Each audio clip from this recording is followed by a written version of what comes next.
If you guys have your Bible, we're going to focus primarily on the book of Daniel today, so you guys can go ahead and turn to the book of Daniel if you would like.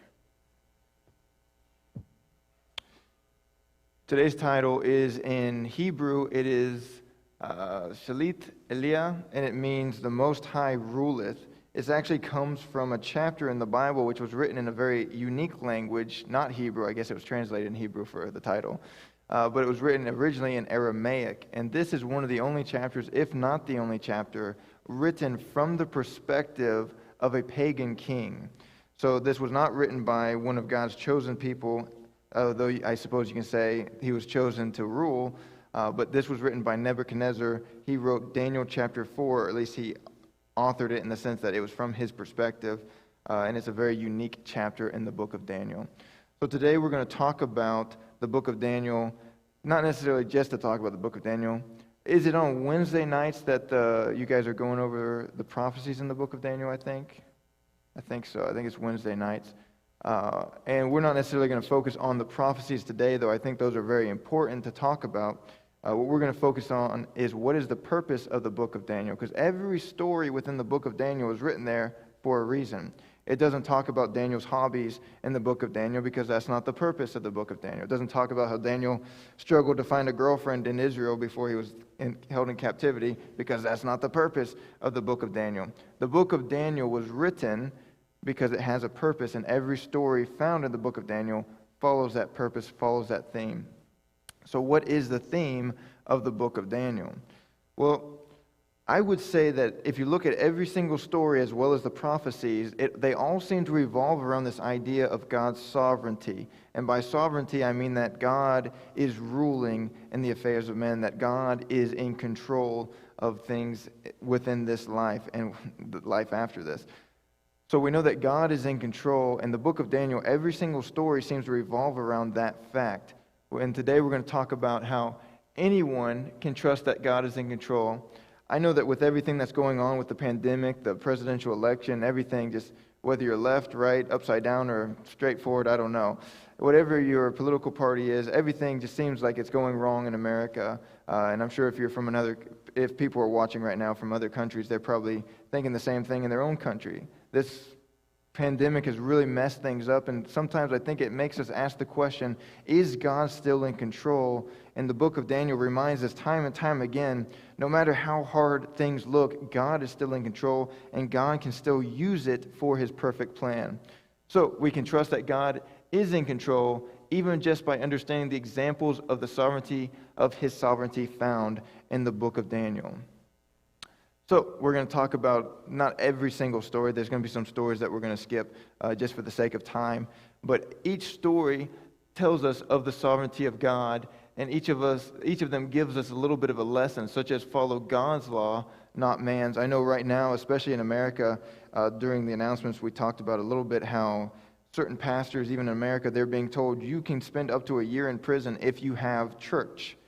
And now they're saying that if even your attendants, people who come to church, can spend a year in prison. Could you imagine you're standing in prison next to all these murderers, thieves, and rapists and stuff like that, and they say, "What are you in for?" And you're like, "Went to church."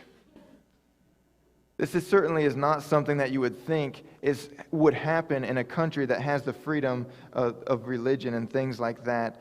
But it is happening, and I'm sure this is part of Satan's plan, but we also know that God is still on the throne, God is still in control, and God allows things to happen for a reason. And if you look at the story of the book of Daniel, it seemed like he was in worse cases than we are now, but yet he was unwavered in his commitment to God because he understood the sovereignty of God. So let's dive right into it. Follow God's law, not man's. So we know from the book of Daniel that actually, we know from other books of the Bible that God had said to the children of Israel and to the children of Judah, hey, you keep messing up, you're not honoring me, and I'm going to send Nebuchadnezzar, a foreign king, and he's going to take over. So God was not surprised by Nebuchadnezzar. God sent Nebuchadnezzar. Nebuchadnezzar didn't know that, but God knew that, and God said to his prophet, saying, I'm going to send Nebuchadnezzar, and he's going to take over Israel, and he's going to take over Judah, and he did that. So this was no surprise to God. And after he had taken over, after Nebuchadnezzar, the king of Babylon, had taken over Judah, he took some of the people captive and brought them to Babylon. And Daniel and 3 of his friends were among them, among the captives. And they were given kind of a prestige thing where they could become wise men. So they were given this honor, and the king wanted his wise men, wanted his people inside his palace to be, very healthy looking. So he said, well, feed them this so that they become healthy and big and strong. But some of the things that he was saying they had to eat were things that God had said, don't eat. So now Daniel and his 3 friends are a little bit in a pickle, right? Because they have to decide, are we going to follow what the king said, or are we going to follow what God says? And we have to remember what a lot of the Israelites or what a lot of the captives were thinking right now. If Nebuchadnezzar was able to take over the people of God, then perhaps he is more powerful. Maybe he and his gods are more powerful than our God. That may have been what some of them might have been thinking, but Daniel and his 3 friends seem to know otherwise. They seem to understand God is still in control, God is still sovereign. So they go to the person who's in charge over them, still under Nebuchadnezzar, but he's in charge of them. And he says, hey, can we not eat that food? And, our God says we're not supposed to do that. So he answers them, the prince of the eunuchs, which was in charge of them. He says unto Daniel, I fear my lord the king, who hath appointed your meat and your drink. For why should he see your faces worse liking than the children which are of your sort? Then shall ye make me endangered my head to the king. So you can see a stark contrast here. Daniel and his 3 friends are basically putting their lives at risk, saying, we want to defy the king because we believe that to honor the king would be to defy God, and we'd rather honor God than honor the king. And now this guy's saying, I fear my lord the king. I fear him because he has power over my life. You will endanger my head to the king. So we know, who did this person think was sovereign? Who did this person think was in control? The king. He thought, this is the biggest king that has ever existed. This is the king of kings. He has an empire. He has taken over kingdoms. This king is a big deal. So according to the prince of the eunuchs, he's probably thinking, this king has power even over my own life. If I defy him, he can decide whether I live or if I die. But Daniel and his 3 friends, they knew otherwise. They knew God was in control. Any power that Nebuchadnezzar had was from God, and God could take it away. So they chose to follow God rather than man, and God actually blessed them for it, and they were promoted. You'll notice a bit of a pattern in the book of Daniel. Every time God seems to put Daniel and his 3 friends in bad situations, when they honor him and you think that these bad situations are just going to get worse, God turns the table on it, and it ends up getting them promoted. So Daniel and his 3 friends, it says, even though they didn't eat what the king had said to eat, they became healthier looking than all the other people. And it also says that they became prestigious. They became the wisest among them. So God blessed them for following God's law, not man's. The next is worship God, not man. So we know from the 2nd chapter in the book of Daniel that King Nebuchadnezzar, he has a dream. And in this dream, he dreams of a giant statue. And the statue had various elements about it. And each element represented a different king and kingdom. And the first element, gold, the head was made out of gold. And Daniel told King Nebuchadnezzar, this represents your kingdom. So the very next chapter, the king makes a giant statue out of gold. So chances are this was maybe an egotistical thing that Nebuchadnezzar had done. Maybe the previous chapter had kind of stoked his ego a little bit, saying, oh, look, my kingdom is the kingdom of gold. I'm the head. So he built a giant statue made out of gold, and he told everyone, you have to bow down and worship this, or else I will put you to death, because King Nebuchadnezzar had a misconception that King Nebuchadnezzar was in control even of people's lives. But Daniel's 3 friends knew otherwise. Daniel was not mentioned in this book or in this chapter. I don't know why. He may have been away somewhere. There may have been an exemption for him. Whatever it might have been, there's nothing that seems to imply that Daniel would have bowed. But what we do know is that Daniel's 3 friends did not bow. So when the king says, everyone must bow to this statue that I have made, Daniel's 3 friends did not. And as you can imagine, standing up made them stand out. So people, as everyone's bowing, they see these 3 people standing up, and they bring them to the king and say, these people aren't bowing like you told us to. So the king feeling a little hurt, says to them, "Don't you know who I am? I'm not kind of a big Daniel like this guy. I am a big deal." So he's saying, I have the power to kill you. I have the power to spare you or to kill you. I have power over your life. And he says to him, "And who is that God that shall deliver you out of my hands?" In verse 15 of chapter 3. Who is that God that can deliver you out of my hands? I'm assuming this was a rhetorical question. King Nebuchadnezzar was likely thinking, there is no God that can deliver you. I was the one who took over your kingdom. I am more powerful than the gods of your land. So he's saying, what God can save you from me? I have the power over your life. And this is the answer of Daniel's three friends, Shadrach, Meshach, and Abednego, in the verse 16. They answered and said to the king, "O Nebuchadnezzar, we are not careful to answer thee in this matter. If it be so, our God whom we serve is able to deliver us from the burning fiery furnace, and he will deliver us out of thine hand, O king. But if not, be it known unto thee, O king, that we will not serve thy gods, nor worship the golden image which thou hast set up." So we can look at this, and again, the king had just kind of said something very arrogant, saying, "No God can save you from me." And now Shadrach, Meshach, and Abednego, they respond by saying, "Our God can save us from you. You have no power over us because our God is in control, and he can save us, he can deliver us, but even if he doesn't, we're still not going to worship your gods because that would be dishonoring to God." And sometimes we have to have, not sometimes, we should always have that attitude, knowing that God is in control, God can save us, but regardless of if God chooses to save us from a situation or let us go through the struggles of that situation, we still have an obligation. We still, as people of God, if we love God, we will want to follow his commandments, whether or not he's going to spare us from that tribulation, that specific tribulation. So Daniel and his three friends, they refused to bow, and they said, God is in control. And Nebuchadnezzar just got his pride hurt a little bit. And he's like, turn up the flames, right? Throw in more fuel. Make the furnace even hotter. I want these people to suffer. So he throws in more fuel, or he doesn't do it. His men throw in more fuel. And it says, very interestingly enough, in Daniel chapter 3, it says, his men, he got mighty men. So these are tough guys, real tough guys. These aren't little wimps or something. And he gets these tough men, and he says, you guys go throw them in the fiery furnace. And when the men had thrown them in the furnace, it says the men who pushed them in died from the heat. So that was how hot this fire was. And then Nebuchadnezzar, he looks into the furnace where these three men were just thrown into, and he says, wait a second. Didn't I throw them in there bound, right? Their hands were tied up? Not anymore. Now they're walking around freely. And first off, why are they walking around freely? Shouldn't they be dead? My men who pushed them in there are dead, so why aren't they dead? It says, and why do I see a fourth person? I threw three people in there. Why is there a fourth person? And why does the fourth one look like the Son of God? And some people believe that this could very well be Jesus, because we know that John chapter 1 reveals that Jesus was there in the very beginning. He did not come into being during the virgin birth. That may have been the beginning of his earthly ministry in the New Testament, but the Bible describes Jesus as being eternal, as always existing. So if that's true, then that could mean that he could have existed, or he did exist in the Old Testament, and this may have been a time where he revealed himself. There are other passages in the Old Testament that talk about God in the form of man, which people also believe could be what we refer to as a Christology or a Christophany or a theophany.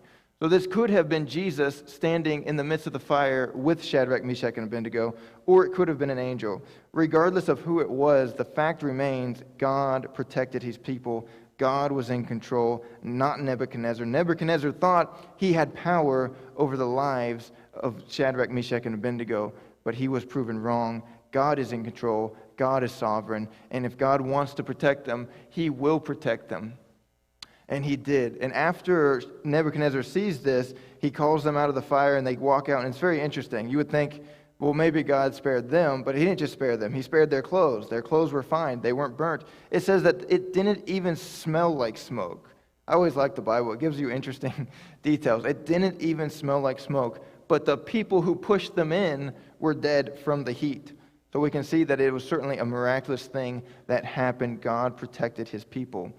So then, after he took them out of the fiery furnace, Nebuchadnezzar promoted them, so they got blessed because of the situation. Not only did he promote them, but he said everyone needs to glorify, it needs to praise and worship the God of Shadrach, Meshach, and Abednego, because he was able to deliver them out of the fiery furnace. So we see that God was glorified because of this situation. And Shadrach, Meshach, and Abednego, Daniel's three friends, their Hebrew names would have been Hananiah, Azariah, and Mishael, but their Babylonian names were Shadrach, Meshach, and Abednego.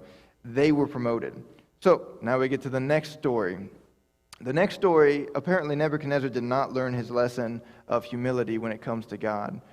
He was a very boastful person, as you can imagine. Again, he had the greatest kingdom that had ever existed up to that point. So he's probably thinking, I am a king of kings. Look at everything that I have built. But anyway, he had a dream. And in this dream, he didn't understand the interpretation. It talked about a tree that was going to be cut down. And at one point, the tree was so great, but in this dream, it was going to be cut down, and there's lots of prophecies in this. So he asked Daniel, he says, Daniel, can you tell me the interpretation? Because he knew Daniel could understand it because God had given Daniel the interpretation in the past. So Daniel's kind of hesitant, right? Because he knows what this interpretation is. And Nebuchadnezzar's like, don't worry, I can handle it. And he's like, God's going to humiliate you. God's going to take your kingdom away. If you become so prideful, if you give yourself credit, God is going to humiliate you and he's going to take it away. And Daniel, he tries to encourage Nebuchadnezzar. He says, turn from your ways, right? Repent, try and be merciful, try and show kindness, try and be honoring to God, or else God is going to humiliate you. And Nebuchadnezzar, unfortunately, a year later, he looks at his kingdom and he stares out at all his kingdom and he's probably thinking, I'm the best. Look at all that I have made. And he's glorifying himself, saying, look at what I have done, the empire I have built, the rulership that I have earned, instead of glorifying God and saying, look at what God has given me. Look at what God, the sovereign one, the one who is in control, look at what he has given me. And because Nebuchadnezzar did not glorify God, instead he gave himself the credit, God cursed him. And this curse was not just taking his kingdom away, it was taking his very sanity away. So this person who once thought that he was in control, he became like an animal, eating grass off the ground like a cow. He lived among the cattle. I think it said after 7 times, which may represent 7 years. So 7 years of this, his hair is growing out. He's starting to look like an animal. Could you imagine what this must have been like for the Babylonians? Maybe you're walking with your kid or something, and you see this guy eating grass on the ground, and your kid's like, who's that, mommy? And he's like, that's the king. Let's get out of here. Right? The king, the person who everyone in the kingdom probably thought was sovereign, who was in control, is no longer in control of his own sanity. He's eating grass on the ground like a cow. It says his claws growing out, not his claws, but his fingernails growing out like an animal, and his hair was growing out like an animal. And it had been, imagine, 7 years potentially of not having a bath. So this was intense. But God gave him his sanity back for a moment, an opportunity to glorify God. So he gives him his sanity back. And in that moment of sanity, Nebuchadnezzar realizes, I am nothing to God. And he says, and mine understanding returned unto me. Because remember, Daniel chapter 4 was written from the perspective of Nebuchadnezzar. And I blessed the Most High, and I praised and honored him that liveth forever, whose dominion is an everlasting dominion, and his kingdom is from generation to generation. So what he's saying is, my kingdom can be taken away, right? My dominion, my power, my sovereignty can be taken away. Even my sanity can be taken away, but God's kingdom, it's eternal. God's kingdom lasts forever. It is from generation to generation. My kingdom will end this generation. My rulership will end, but God's kingdom, his dominion, his power, his sovereignty is from generation to generation. And all the inhabitants of the earth are reputed as nothing. And he doeth according to his will in the army of heaven and among the inhabitants of the earth. And none can stay his hand or say unto him, what doest thou? Basically, what he's saying is, compared to God, we're all like nothing. So this is a huge contrast to what Nebuchadnezzar was saying a year or potentially 7 years before, when he was like, you know what, look at what I have built. I am so great. I am so mighty. Now he's saying, I'm nothing compared to God. And he's saying, he does according to his will, and nothing can stop his will. Basically, Nebuchadnezzar is acknowledging God is in complete control of our lives, and no one can go against God. So this is a huge contrast to Nebuchadnezzar earlier. So we can already see from the first several chapters, the sovereignty of God is always what's being emphasized in these chapters. So now we get to Daniel chapter 6. We're going to skip Daniel chapter 5. Actually, I talked about it in Sunday school with the youth this morning. And it also, of course, emphasizes the sovereignty of God. But Daniel chapter 6, we know this is one of the most popular Bible stories, and it's about Daniel in the lion's den. So Daniel, now Nebuchadnezzar's kingdom, it's been passed on a couple generations to Belshazzar, and Belshazzar loses the kingdom because remember, just as Nebuchadnezzar had said, our kingdoms on earth are just temporary. Our sovereignty, our rulership is temporary. God's kingdom lasts forever, and Nebuchadnezzar's kingdom eventually was taken over by the Medo-Persian Empire. And the king of Media, the king of the Medes, was Darius. And Darius and Daniel, after Daniel was probably pretty old by this point, but after Darius had taken over, Daniel and him became kind of close, and he started promoting Daniel, started blessing Daniel, and the other rulers started getting a little upset because they're jealous of Daniel, how Darius is now friends with Daniel and how he keeps blessing him and keeps promoting him. So they think to themselves, what can we do to ensure that we get rid of Daniel? Well, they think to themselves, who has the power over Daniel's life? Well, the king. The king is sovereign, right? The king took over the Babylonian Empire. The greatest empire to ever stand has now been taken over by King Darius and King Cyrus. So they look at that and they say, well, he obviously has the power. He is obviously sovereign. So how can we trick this sovereign king into signing something that will make Daniel die?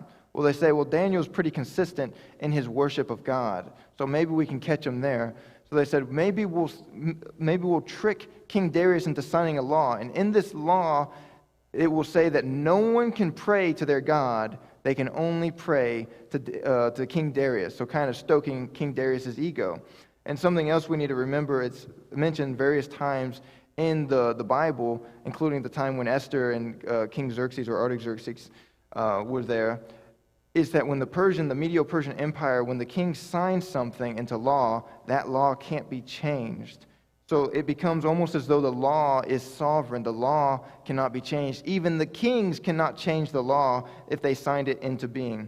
So they're thinking, we're going to get the king, who is sovereign, to make a law which cannot be changed. Now Daniel is sure to die. So they get the king, they say, sign this law that, they're stoking his ego, saying, oh, only people can pray to you for a certain amount of days. And the king's like, oh, that's fine. So he signs this law into being, and of course he can't change it anymore. And Daniel, you would think after hearing this, he would be like, oh, it's only a little while. It's only temporary. I just won't pray for a temporary amount of time. Kind of like during the quarantining when people were told you can't go to church, but this is just temporary, right? It'll just be a couple weeks, maybe just a couple months, maybe just a year or something. So it kept going on. But with Daniel, he heard this, and he heard the rule, the law saying, you cannot pray or else you'll be put to death. And Daniel says, I think I'm going to go pray. Because Daniel didn't have this misconception that the other rulers had. The other rulers thought the king was in control. The other rulers thought that the law was sovereign. But Daniel knew that God was sovereign, and Daniel chose to follow God rather than man. So Daniel, unfazed by the law, continues doing what he's done every single day, and he prays. And he was caught praying, and he was brought to King Darius. He doesn't deny that he was praying, and he's thrown into the lion's den. Darius, of course, is pretty upset by this because Darius and Daniel are friends, and he feels really bad about the law, but he can't change it, remember, because according to the law of the Persian, the Medes, you cannot change a law once it is signed. So Darius is pretty upset. He's waiting up all night, hoping that the God of Daniel will protect him, because apparently Daniel had been a good influence on King Darius, and King Darius had at least heard of the God of Daniel. So now Darius comes back the next day, and he cries out inside the lion's den saying, Daniel, did your God save you? And Daniel's like, yeah, I'm still here. Daniel seems unfazed by everything. Daniel seems to have complete trust in God because Daniel understands God is in control, not the king, not the law. God is in control, and God shut the mouths of the lions. It said he sent his angel to stop the lion's mouth, to keep the lions from eating them. And we might think to ourselves, oh, well, maybe they weren't hungry, right? Well, the Bible is very comical because it always seems to answer those questions. It always seems to leave us with no doubt that these lions were very hungry. Because after this, Darius was upset with the other rulers in the land and said, throw them in the lion's den because they try to trick me. So they threw them in the lion's den, and the lions ate them all up, so they were obviously very hungry. The point was, it's not about the lions being hungry or not. It's about God being in control, and God was in control. I can't help but try and compare this with some of the things going on even in America right now. And around the world, I hear things in some countries, they're going house to house, taking people's Bibles, taking people's things, and replacing it with images of the president, or not the president of the United States, in other countries, replacing it with other things and saying, worship this, don't worship your God, worship the leader of our country or something. And people, Christians around the world, are being faced with similar situations as Daniel. Even people in America apparently are being faced with similar situations, not necessarily being eaten by lions, but the fact is, they say, follow man's law, follow what your government says, or else you're going to suffer for it. And sometimes, even just earlier, we talked about how it was said that if a pastor preaches in certain states, that they will go to prison for up to a year, and then they extended that and said if they continue to preach, then everyone in their congregation who goes and attends will also go to prison in a year. And sometimes we have to look at these situations and say, who is in control? Is it man or is it God? And I'll be honest, how many of us would go to church if we found out we'd go to prison for a year? I know it's a difficult question, but we have to remember God is in control, not us. And I'm not saying we should disobey the law, but when the law comes in contrast to what God says, we have to choose God over the law. And fortunately, in America, and specifically in Kansas, that is not the case. Right now, we are allowed to gather and stuff like that. So that's good. So trust God's will, not man's. The prophecies of the book of Daniel, which again on Wednesday nights, I think you guys are talking about the prophecies of the book of Daniel. And they're all very interesting, but you also have to remember these all point to the sovereignty of God. If you think of the very first prophecy, it's when Nebuchadnezzar has a dream. And in this dream, he dreams of a giant statue. The statue has different elements. The head of gold, which represents the Babylonian Empire. The arms and chest of silver, which we learned later represents the Medo-Persian Empire, which is where Darius was from. And then the next element is the bronze, which was the abdomen and legs of bronze, which represented the Greek Empire. And then we see the legs of iron, which we'll later find out from history, represent the Roman Empire. And then a final empire, which represented by an element of clay and iron, which people believe may be the last empire that hasn't come yet. And then we see all these empires, and something we have to remember is each empire is replaced. So no matter how great and magnificent these empires were, they were always replaced. They didn't last. They were always being replaced by another empire. And then finally, God says, in the prophecy, God reveals that there's coming a final empire. This empire is from God, and it's going to crush all the other empires of the world, and it's going to last forever. So when these empires were replaced, none of them lasted forever. They were all temporary. God is saying, I'm going to establish a kingdom, and my rulership lasts forever. It is not like man's. No matter how magnificent man's is, it will pass away. We see the same thing from the next, or not necessarily the next prophecy, but prophecies in the future, talking about 4 different animals. The lion representing the Babylonian Empire, the bear, the Medo-Persian Empire, with one side being higher than the other, representing the arms, the leopard with 4 heads representing the Bronze Age, the Greek Empire, and so forth. So we can look at that, and each time we look at these things, we say, wow, what a magnificent lion. This must represent a great empire. But that empire was replaced because it was temporary. Then we see the bear, we think, wow, this is a great empire. That empire was replaced by the leopard. We say, wow, what a great empire. That empire was replaced. Every single empire mentioned is always replaced until you get to God's empire, and that is the empire that lasts forever. That is the one that is ultimately sovereign. All these other ones, God makes it very clear, I can give you the kingdom or I can take it away from you, and Darius learned that the hard way. And then we see, finally, there's a ram, which represented the bear, which represented the silver. Each of these are kind of talking about the same thing. But it talks about a ram, and it talks about how this ram seems like it's unstoppable. No one could ever stop this ram. And then someone did. right? Every single empire, no matter how magnificent the Bible makes it seem, it always makes it very clear these empires are temporary. These empires can be stopped because these empires are not sovereign. God is sovereign. God is in control. He sets up whoever he will. And in fact, the thing that I like about the goat is that it's a unicorn. It has one horn. But this one horn represented, which we know from history, since we know that this was the Greek Empire, the one horn represented Alexander the Great.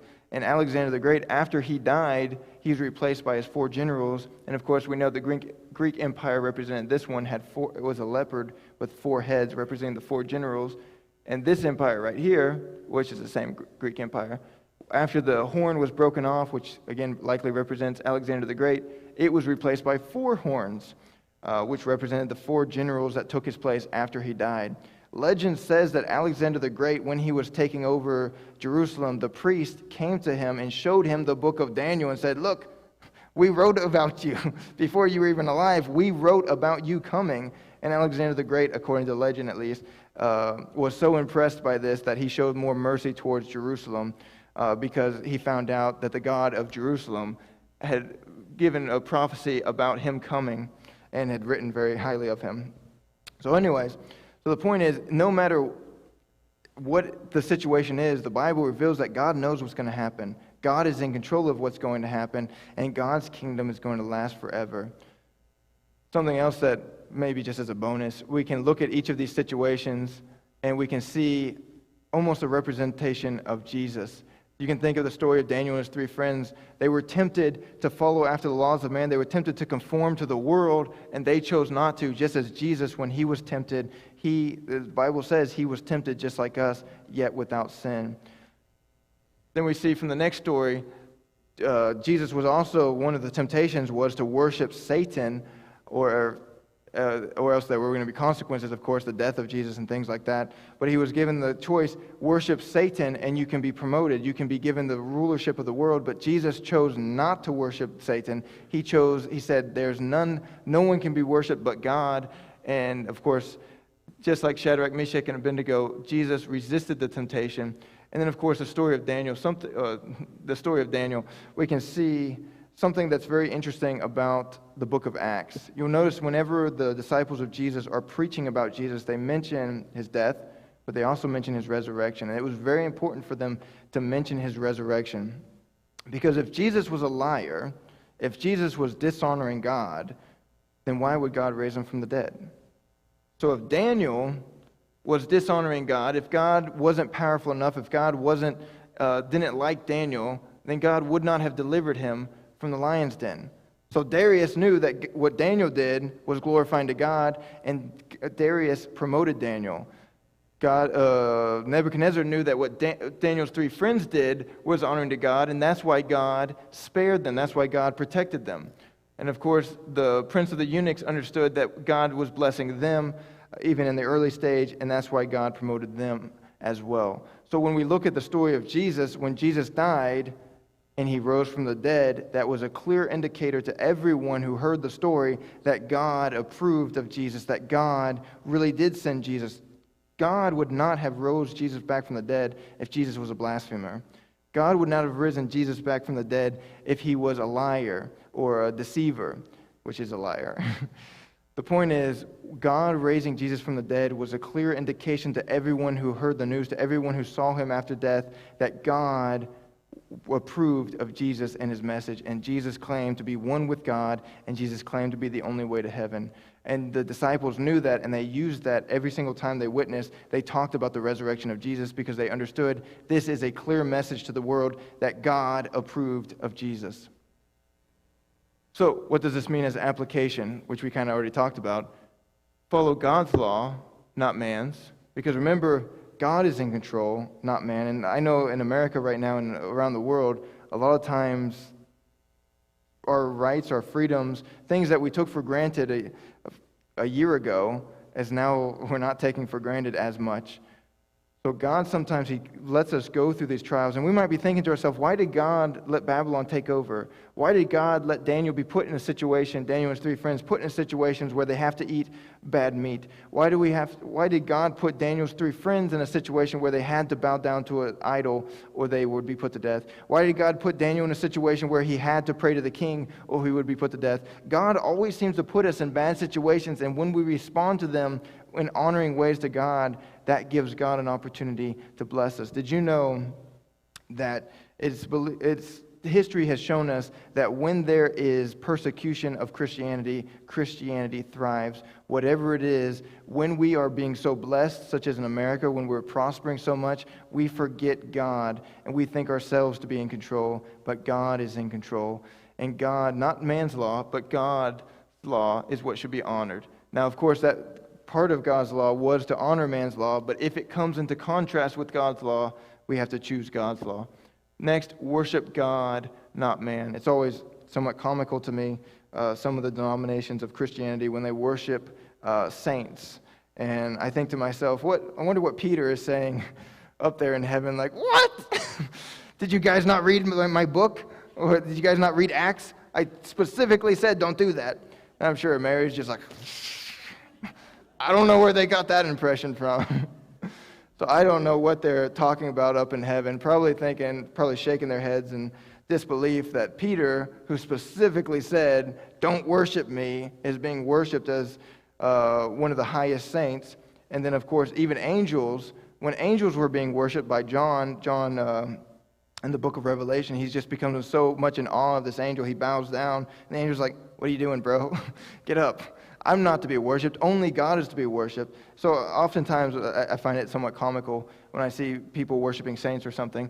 But the truth is the saints told us not to worship them. So anyways, worship God, not man. So often we idolize celebrities, or we idolize maybe our political party leaders or something like that. We say they can do no wrong. If they say to do something, we need to do it. But really, we need to be looking to God for answers. So glorify God, not man. So often when things go good, who do we want to take credit for? Who do we want to be the one to take credit? Us. We want to take credit when things go right, and we so often want to blame God when things go wrong, or at least we want to blame someone else. We need to be glorifying God, not man. And Nebuchadnezzar, unfortunately, found that out the hard way. Next, pray to God, not man. So often, especially in America and around the world, that's around the world as well, so often people are turning to the government, people are turning to the doctors, people are turning to everybody but God. They seem to be looking to everyone else for answers, saying, what should we do? Let's check out the CDC, let's check out what our political party is saying, let's check out what this is doing.